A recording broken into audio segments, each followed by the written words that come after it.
The U.S. House of Representatives passed a bill on Tuesday granting federal protections to same-sex and interracial marriages. With a landmark Respect for Marriage Act, we ensure that marriage equality remains the law of the land now and for generations to come. That comes after the Supreme Court overturned the federal right to abortion in June, which had been in place for 50 years. The decision to strike down the landmark 1973 Roe v. Wade ruling threatens similar precedents, protecting rights to same-sex relations and contraception.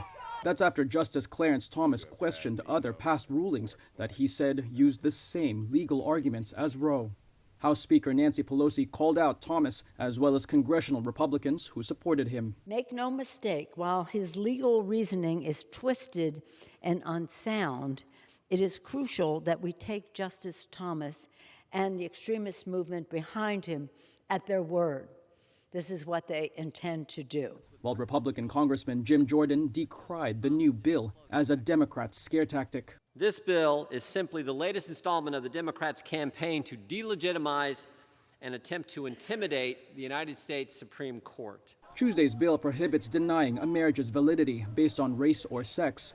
But while it passed the Democratic-controlled chamber with support from 47 Republicans, it faces unclear odds going into the evenly divided Senate for a vote, where it would need 60 to pass.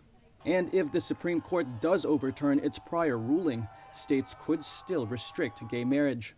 However, those states would still be required to recognize marriages that occurred in states where they remain legal. The House will also vote Thursday on a bill to guarantee nationwide access to contraception. Democrats are hoping the bills will draw a contrast to Republicans ahead of the November midterm elections, in which soaring inflation challenges Democrats' majority hold on both the House and the Senate.